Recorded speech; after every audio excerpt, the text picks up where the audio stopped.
Hey everyone, today I'm here reacting to a video made by Theo called Why We Don't Have a Laravel for JavaScript.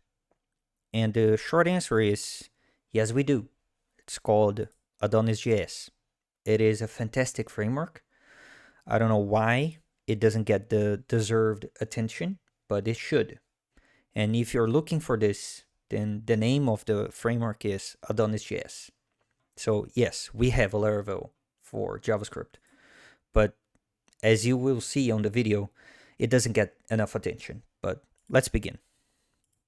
If you've been writing code for a while, you were probably around for the Rails era, when suddenly, out of nowhere, we had a way to build applications with this weird new language Ruby that allowed us to have server and client together in a way that kind of made sense. You would write a template, you would fill its data out using the model view controller paradigm, and structure through the view and the template what you wanted the user to see. And this is a magical pattern that is how so many of the applications we know and love were built, and how many of them are still built today. Services like GitHub are still powered almost entirely by Rails. They've moved a lot of the client to things like React, but the general infrastructure is built around the patterns that Rails was one of the first things to invent in the OG Ruby era. The goal of this video is not to talk a bunch of shit about Ruby or Laravel or all these other solutions. And the Laravel in the title has a purpose here, because Laravel is an awesome framework, and I don't want to sit here and pretend it isn't. It is the PHP framework for web artisans, which sounds a little bit pretentious, but let's be real, we're JavaScript devs. We've said way more pretentious stuff in our time. I'm bringing up You are right about that.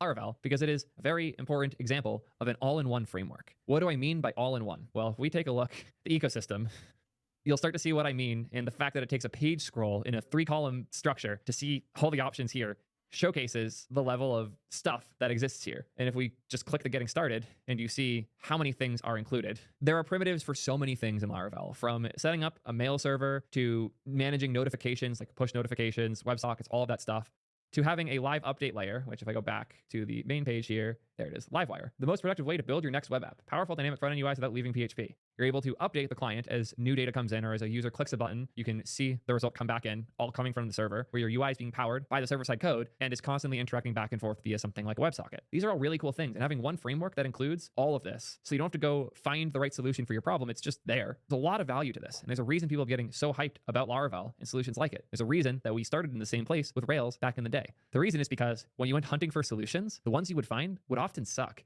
Like, suck really hard.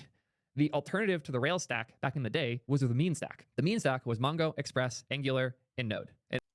Look, this is a joke.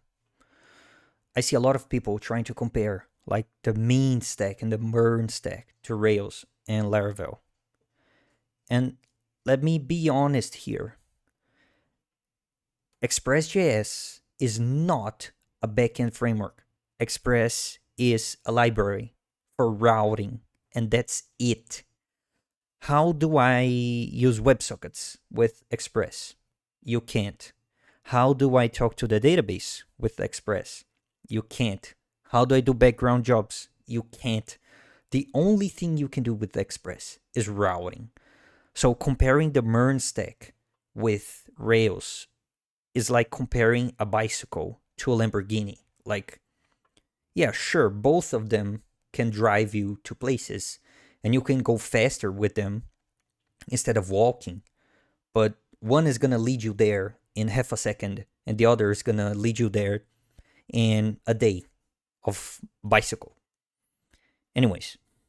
And of those 4 things, I can definitively say at least 2 of them are a mistake, if not 3. That's the problem, though. The alternative to Rails, which was an all-in-one solution that had recommendations for every problem you might have, was a thing that was so insanely modular, and the parts were not necessarily built to be very compatible with each other, that we could glue them, and it could work, but it didn't always work great. And if one of those parts was hard to implement or build around, and it turned out to not be a great part, that sucked. And it really was awful, feeling like the solution you picked was wrong, the new one that just came out was right, and now you're behind and have to catch that thing up. That doesn't really happen in these other ecosystems. We don't see a bunch of stuff in Laravel where people adopted the wrong version, and now they're miserable trying to upgrade, or they picked the wrong thing to manage their auth, and now they're trapped and having a miserable time. Do you know what else doesn't really have that problem anymore? React. This is why we can go so much more modular now with so much less pain. And that's the thesis of this video that we're about to dive deep on. The reason we don't have a Laravel for JavaScript is because things are so much better without it. To be clear, we have tried. There are lots of attempts to do an all-in-one framework for JS. The ones that I have pulled up here are Blitz, which, if you're not familiar, is very, very similar to what I did with Create D3 app. And when I say I mean my community, because I didn't really build Create D3 app. Create D3 app is a starting point that includes a bunch of our recommendations. We don't really recommend Prisma anymore. We really push for Drizzle because it's a better experience overall.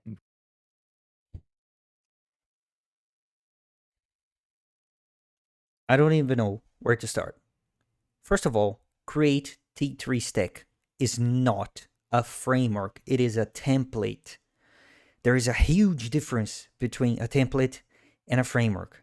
A framework usually gives you a CLI, it gives you a bunch of stuff that you can start to work on immediately. It helps you to generate code. A template is just code that was written by somebody else. And you can see the problem of JavaScript here. Theo, like on his own Create T3 stack, he's like, yeah, you know what? Prisma is trash. We should be using Drizzle. And JavaScript and React are so modular. They're modular to the extreme. Like everything is a package here. And there's no universal way, universal framework to do everything. You need to install 1,000 different packages for everything, and every single package, you need to manage that package. And if that package dies, then you need to find a substitute for that package. So here you can see Theo saying that Prisma is not good and you should be using Drizzle. But the JavaScript developers that are addicted to frameworks, they recommend you to do this all the time. They like all the time. For example, we were using React with Redux just a couple of years ago. And now everyone is saying, you know what? Redux is trash. You should throw that away. You should not use it. You know what? Styled components is also trash. You should not use it. You should use Tailwind instead. You know what? Type ORM is trash. You should use Prisma. But wait, Prisma, it turns out, is also trash. So you should not be using Prisma. You should be using Drizzle. And this happens like 10 times per month. There's a new framework. The last framework that everybody was using apparently was abandoned. Nobody is using that anymore. It became unusable for the entire ecosystem out of nowhere. And I don't think companies, at least serious companies, and not some crazy hipster startups that have infinite money, I'm talking about serious companies that make money by themselves and they don't have infinite money by VC. They need to maintain the code base.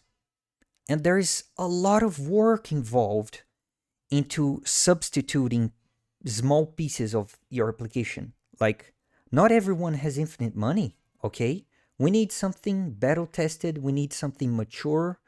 Like, what are the chances of me using Rails and then out of nowhere, active record is dead and I need to find a new ORM? This sounds absurd.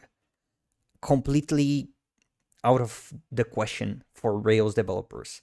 You can sleep extremely well knowing that active record is the definitive ORM for Rails and absolutely nothing bad is going to happen to it. You don't have to worry about possibly changing it in the future. New features are going to be added on top of active record, but the package itself, the ORM itself, is not going to go anywhere. Like, no need to worry about that active record dying. Anyways. We learned and have moved on since. gRPC is a great way to do client-server interactions. But you can also use server components now too. Tailwind CSS is the best way to write CSS. Even like the Rails and the Elixir communities now largely agree with that, thankfully. Nextauth is an open source authentication layer that you can use. If you don't want to use it, there are also services you can integrate here as well. TypeScript, because here we have another problem of JavaScript. Everything is a freaking service. You need authentication? Well, you need to pay for an auth system. You want to send an email, background jobs, whatever you need. There is a startup for that. And like, bro, it's authentication. Come on, man. It's the same thing for years. Authentication hasn't changed at all. You know, like, okay, now we have magic links, but authentication, the basis for authentication is the same. And then out of nowhere, the JavaScript mafia decided collectively that maybe auth is too hard for you. You need to pay third-party servers for that. Like, come on, man, this is so basic. This is like in a couple of months, we're gonna be talking about why you need to pay for ORM, because talking straight directly to the database is dangerous, and you should not be doing that. You should be paying this startup instead. It's absurd. Because we don't think you should be writing vanilla JS anymore. Very rare that it makes sense for application code. And next as the core piece we're building around. Blitz was originally very similar. The difference being Blitz has its own version of a lot of those things, its own wrappers around those things, and doesn't really give you a way to remove the ones you don't want or replace them with something else instead, because it's meant to be a lot more like Rails. The creator of Blitz, Brandon Bayer, Fly Bayer on Twitter, built Blitz because he missed the Rails experience of just having a working solution for every problem you might run into. The solution might not be perfect, but it at least works and is there, and he doesn't have to think about it. Sadly, Look, Blitz.js is a better is included framework, but it is not similar to Laravel. Like, it doesn't fully follow the MVC architecture.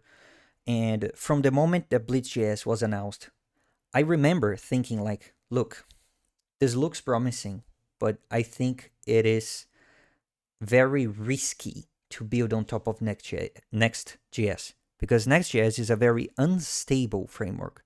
They release breaking changes all the time. Next year, we're going to go from Next.js 15 to Next.js 300 because we have so many goddamn breaking changes. So I thought when Blitz was announced, look, either they're going to spend way too much time trying to keep up with Next.js and then not have enough time to dedicate to Blitz, or they're going to be constantly behind Next.js in terms of features. So I'm not sure it was a good decision to build on top of Next.js. sadly, Blitz did not particularly take off. Okay, this is the issue. There's no create Blitz. It's just the one Blitz thing. So it's really hard to compare installs, which is what I wanted to do. But it's not trivial to do so. So I won't do that. It would be a weird dunk anyway. But look, Brandon, he's a really, really nice guy. I have tremendous respect for him. Like, I think it is a shame that Blitz didn't blow up in the way that it should. It looks like a very fun framework to use. So yeah, Brandon, if you're watching this, thank you so much for your hard work. And yeah, it's a good framework, but unfortunately, Next.js is way too crazy to build on top of. Anyways, Blitz is far from the only one of these solutions, though. There's also Adonis, create bespoke backend applications in record time, the TypeScript first framework for building web apps and API servers. They're not as focused on the UI side, but you can integrate UI stuff in it. This is much more focused. Look, they say that they're not focused on the UI side, but as far as I know, now they have an official package for Inertia.js, which is basically use whatever framework on the front end that you want, okay? And then Inertia is going to be the bridge between the backend and the front end. You don't need to build an API, which is annoying and time consuming. So I think Adonis is perfection for the JavaScript ecosystem. I think they nailed it really nicely. And I used AdonisJS for one personal project and a little bit professionally on a previous job. And it was a breeze. Let me tell you. If you need anything, you can just install like a very small extra AdonisJS package for that, like authentication, and there you go. It's ready to go. You don't need to pay a startup to do that. You don't need to write a bunch of glue code to make the authentication library work with Adonis. No, they have the official package, which is amazing, and I really, really, really pray to God that AdonisJS gets the deserved attention. Focused on the server side, making APIs with the whole ecosystem of all the tools and parts and DBs and ORMs and controller type things you might want or need. And it looks. Look at this code. It's beautiful. It's very similar to Rails. And feels a lot like Ruby and Rails. So if that's what you're looking for, you have the solution there. And then there is Redwood. Redwood is Look, Redwood, I have also my strong opinions about it. I think now they no longer use GraphQL underneath, but in the beginning they did, which is such a huge mistake. Like, every new application made with Redwood, no matter the size of the application, is going to use GraphQL underneath. And this is like the biggest reason why Gatsby.js died, for example. people believed in GraphQL and they used it everywhere. And I think it was overused. Like it feels like an over engineering to use GraphQL for everything. And Redwood was following the same path. And to be honest, like I don't know anyone that used Redwood. I've seen lots of people talking about Blitz, for example. Lots of people talking about Adonis as well. But Redwood, not so much. Particularly fascinating. They have some really cool stuff coming soon. If you're not already familiar with Redwood, it is kind of an alternative to Next, but it's much more focused on being batteries included, having all the React conventions, all the backend stuff, a giant GraphQL server built into the framework with the ability to interface between client and server, Storybook built in as well, which, God, I really hope they delete at some point because this Storybook is rough. Okay, here I agree with Theo. Please remove Storybook. Please, please, please. Like, it's too much work. I don't think the cost benefit value is worth it. Like, it's way too much work for little benefits. And I think only VC-backed companies can use Storybook because they have infinite money, infinite amount of engineers. They can spend all the time they want writing useless Storybook components for each component. It's very, very, very time consuming, and please remove it. Like, make it optional. I don't know. It's an interesting option that has also historically found issue finding a customer base and getting adopted. To this day, I don't know anybody who's actually shipping Redwood that isn't part of the Redwood team, which is sad because it seems like a really good solution. I've had great conversations with them. It's really interesting stuff, but nobody seems to care. They're actually coming out now, moving to server components and moving off of GraphQL, which is awesome, especially if they have a good migration story. But despite existing, having all these solutions and being the Rails for JavaScript, which as we've established here, we have 3 options.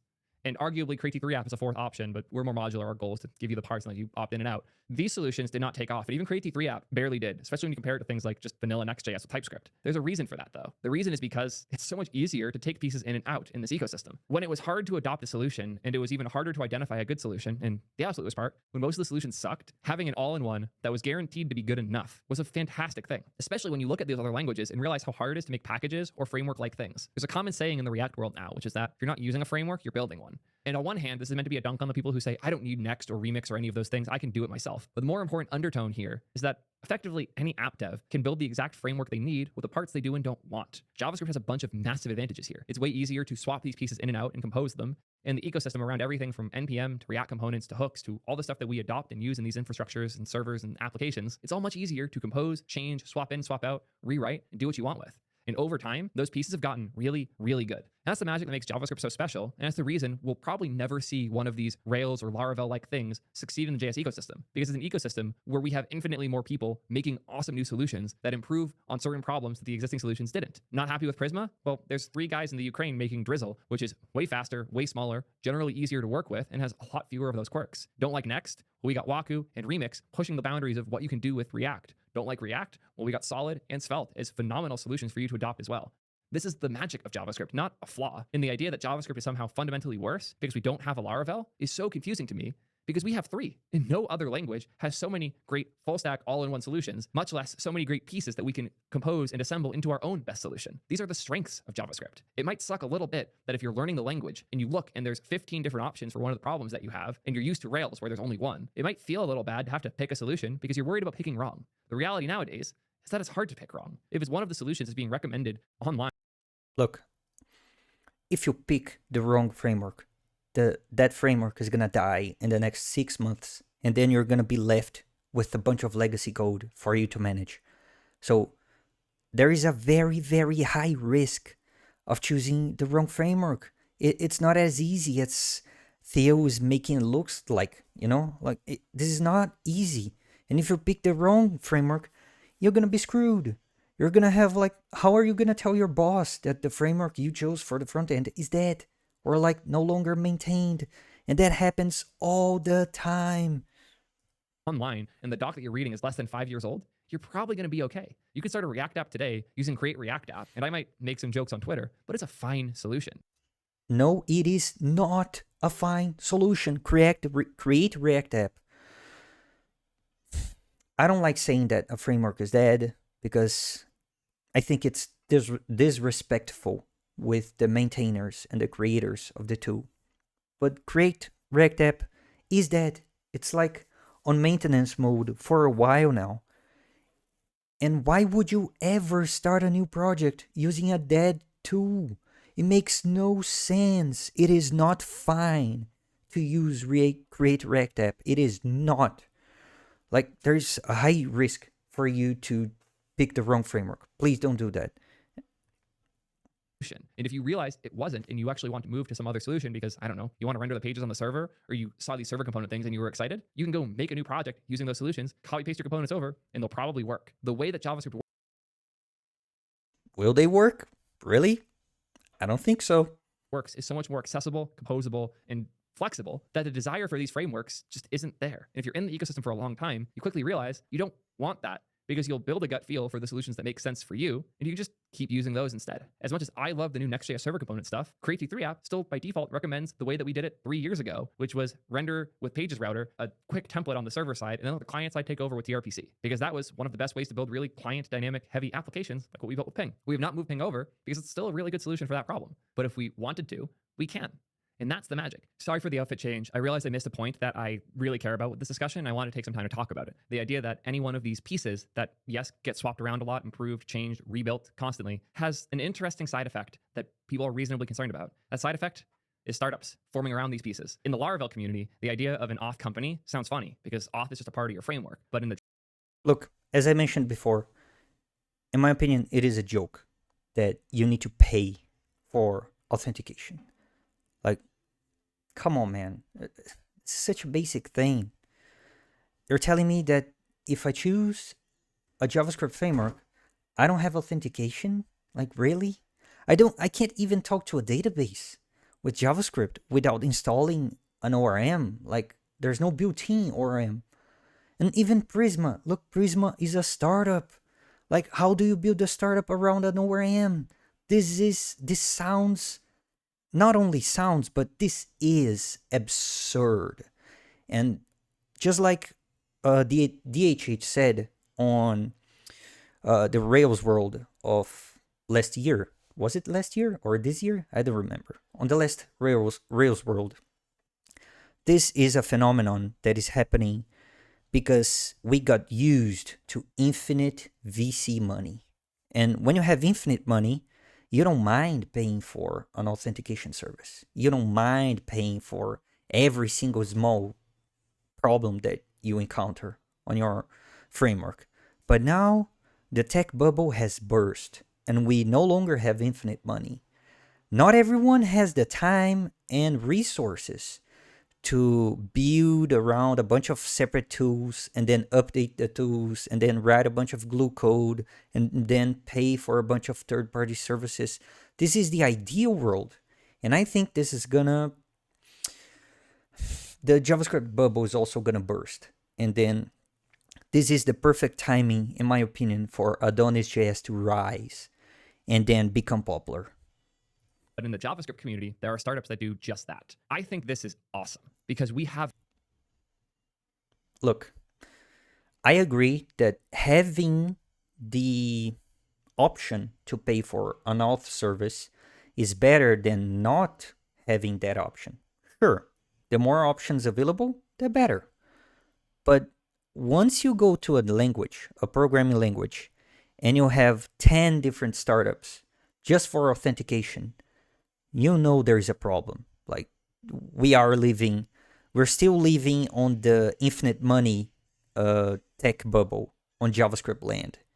And then I think that this bubble is going to burst inside JavaScript, and then we're going to prioritize frameworks that are productive from day one, and frameworks that have all the pieces that you need to build a serious application, not only a to-do list, all right?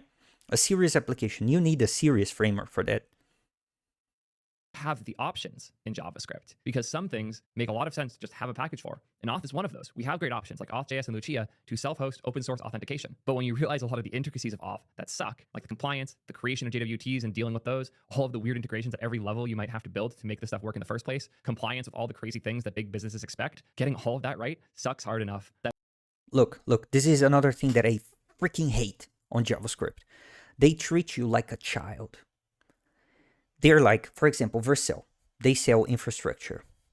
And what they love telling you is, you know what? dealing with servers is too hard. You don't have the mental ability to do that. You know what? Authentication, that is too hard for you. Let me, the startup, handle that for you because you're too stupid to do that. Like, come on, man.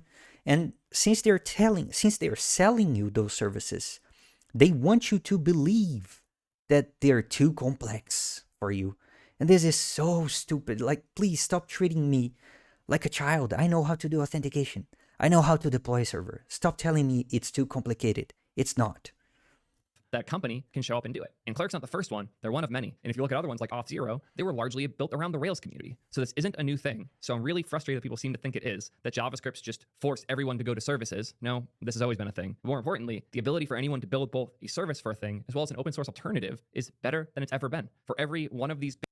This is another lie that the JavaScript ecosystem tell you. They say like, oh, look, I know there's a startup behind this. There's a company behind this.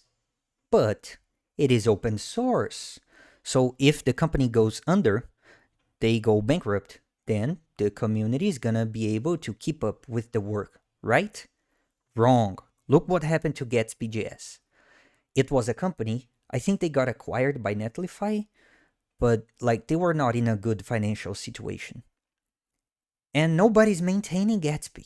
You can go to the repository. There's like very, very, very few commits there. So this is a lie. Like, it makes sense in your head that this would work, but in the real world, it doesn't work. Like if Prisma, for example, they go bankrupt, they give up on the product, the management level on top of Prisma is not going to be the same. Like you're not going to get a bunch of engaged engineers maintaining Prisma. This is not going to happen. You're thinking too much in the ideal world. On the real world, this doesn't happen.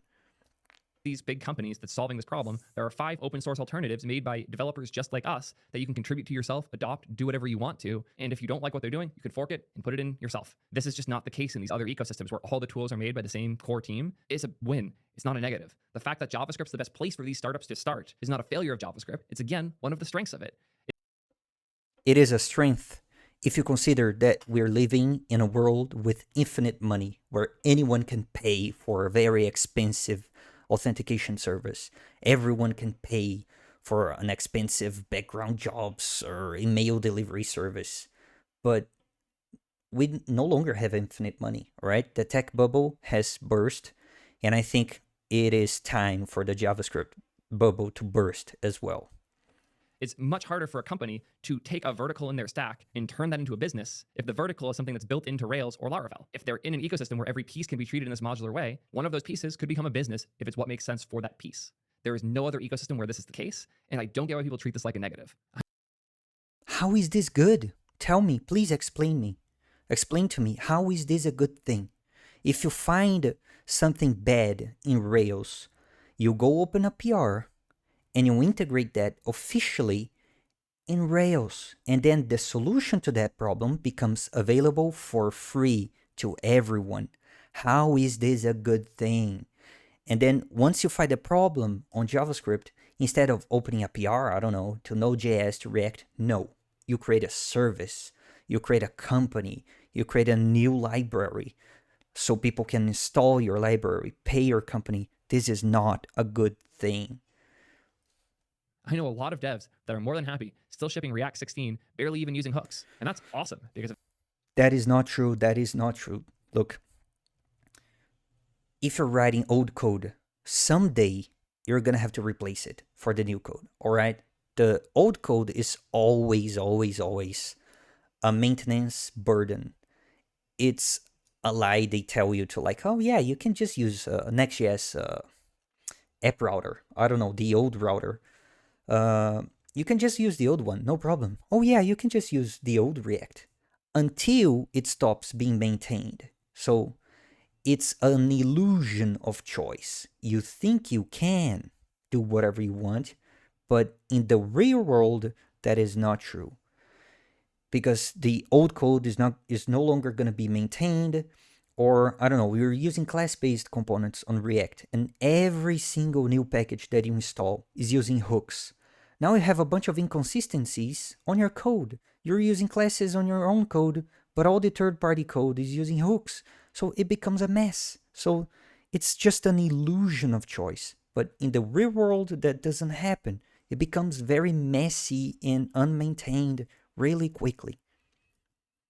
Because if that's what you're into and you like the solution you have, you don't have to keep up. And the fact that we have things going on constantly, that's not a negative. And I really am confused on like a deep level as to why people look at the JavaScript ecosystem, see that there isn't a popular alternative to Laravel, and somehow blame us and say that JavaScript's worse for it. It's not. It's actually the magic of JavaScript. And it's the reason I will keep betting on it forever. Long live JS. And God bless the maintainers who made this ecosystem the best one in all of software. It's a shame other communities look at it and think the good is bad, because the good is unrivaled in any other space. Let me know in the comments why I'm wrong about PHP, because I know you guys love to do that. And until next time, peace nerds. Look, I'm sorry. I think there's huge amounts of copium on this video. Like, you cannot deal with the idea that everything is built in and free on the other frameworks. I don't have to pay to talk to the database or do authentication in Rails or Laravel. I think there's a lot of copium here, and you can see that clearly. Theo is a fanboy of React, all right? And this is so dangerous, like so dangerous. Every language is a good language depending on the context. And he thinks that React should be used everywhere. Like, for example, if I join a company and they're using Java, for example, I am primarily a React JavaScript developer. I am not gonna suggest to the Java guys, hey, let's start using Next.js because that's bleeding edge technology. Like, it makes no sense, all right? If all the engineers on the company only know Java, let's keep using Java, all right? If you're not having any headaches or any problems with PHP, then just keep using PHP, okay? React is good if you have infinite money, or if you're using a battle-tested framework with React, then fine. But now the tech bubble has burst, and I don't think we're no longer going to be able to like live on this crazy situation of installing third-party packages, paying for third-party services for everything. We need a battle-tested and mature framework. So please, if you don't want to leave the JavaScript ecosystem, give AdonisJS a chance. This is not a cool, fancy, new hipster framework. It is not. It's a very mature framework. The maintainers are very active on it. Please give it a chance. And if you are on other ecosystems like PHP, Ruby, you have Rails, Laravel. And for me personally, I chose Elixir. And on Elixir, we have Phoenix, which is a fantastic battle-tested framework. But that's it. Look, Theo, I respect your opinion, but I think you're too much of a fanboy to realize the not so beautiful parts about React, right? In the end of the day, you can use whatever you want, but if a company is paying you to ship features and the company doesn't have infinite money, then you might consider using a battle-tested framework. That's it. Thank you so much for watching. See you next time.